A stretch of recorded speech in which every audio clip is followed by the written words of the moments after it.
Hello there and welcome back.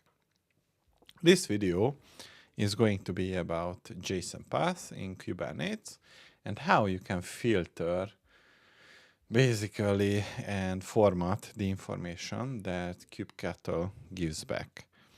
So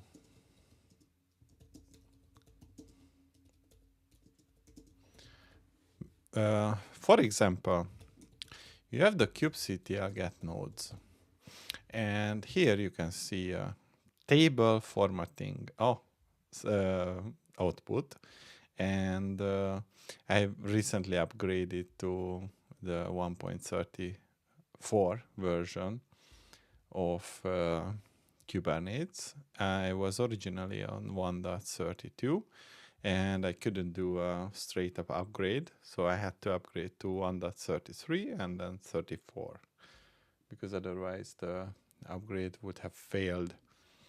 So, for example, here, if you specify that the output is going to be JSON, then this is the information that you see out of this. This is the JSON version of the information that the API returns to you, and kubectl is going to filter down only the bare minimum. And technically, what you have here is the items, and these items allow you to reference different metadata, kind, API version, whatever is in the output. And when you are working with this type of information, sometimes you need different output for different reporting or whatever you would like to do with this. And one thing that you can do is to familiarize yourself with the JSON format.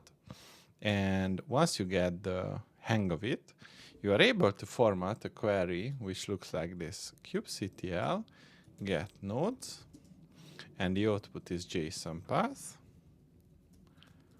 And in the JSON path, what you have is basically a string with curly braces.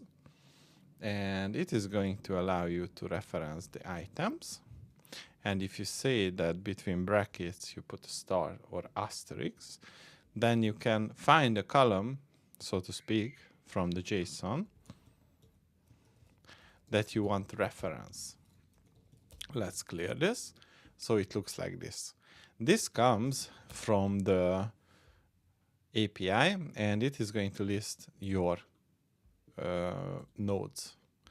And if we go back to the JSON format, here the item star is going to tell the formatter to iterate over every item in the items and grab the metadata or metadata name, which is going to be Kate's master, etc., etc.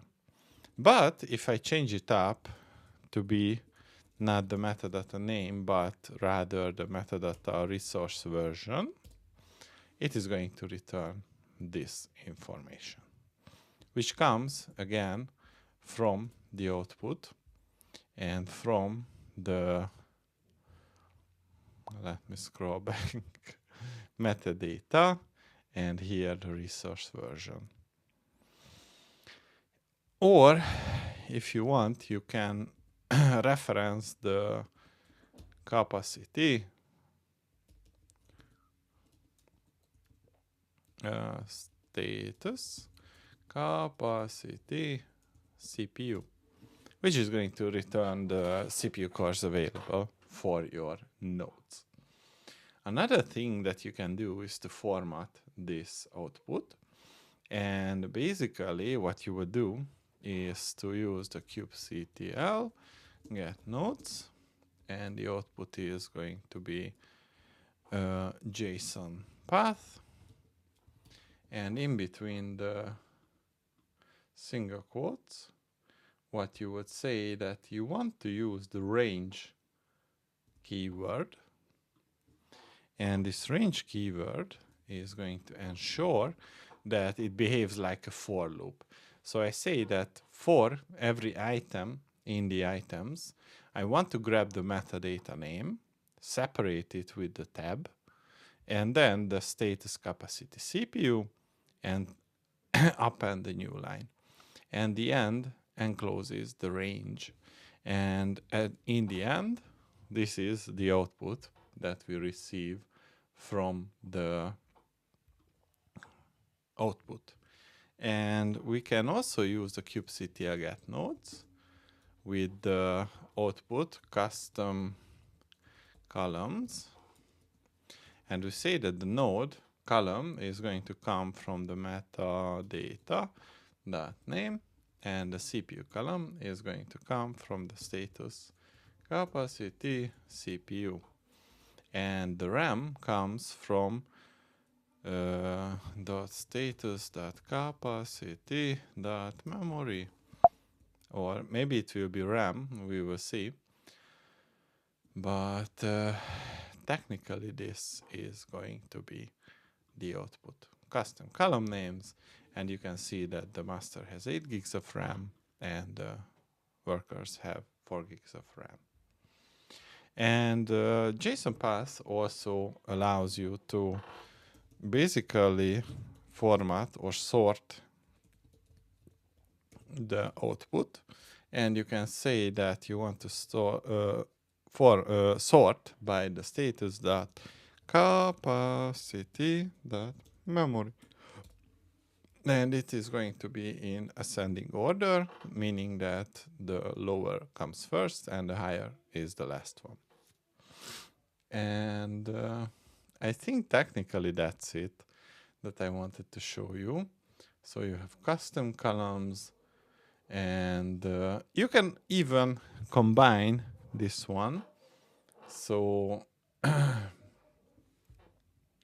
what is the example? Yeah, we want to kubectl get pods. Let's clear it. So kubectl get pods, namespace is kube system, and the sort by is going to be metadata.creation timestamp, and the output with the custom columns is going to be pod name, which is coming from the metadata that name, and the image is going to be the spec that containers 0 item image. Enable to print some custom columns. Custom columns. It's not capital C.